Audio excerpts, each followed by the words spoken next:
চলো আজকে খাই। মাত্র 200 টাকাতেই সারাটা দিন।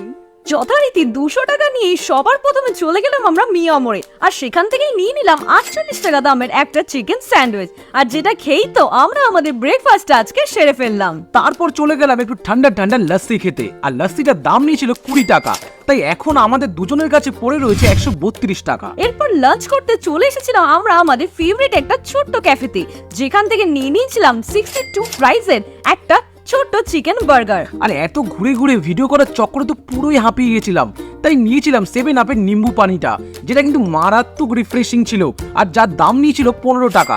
এবার আমাদের দুজনের কাছে পড়ে রয়েছে 55 টাকা। আর রাতের ডিনারের জন্য নিয়েছিলাম একটা এগ রোল, যেটা নিয়েছিল 30 টাকা। আর সবার শেষে আমাদের কাছে পড়ে রয়েছিল মাত্র 25 টাকা। তাই ভাবলাম যা গরম পড়ে গেছে, ওই 25 টাকা দিয়ে একটা একটা করে ভ্যানিলা সফটি খেয়ে আমরা আমাদের আজকের চ্যালেঞ্জটাকে কমপ্লিট করে নিই।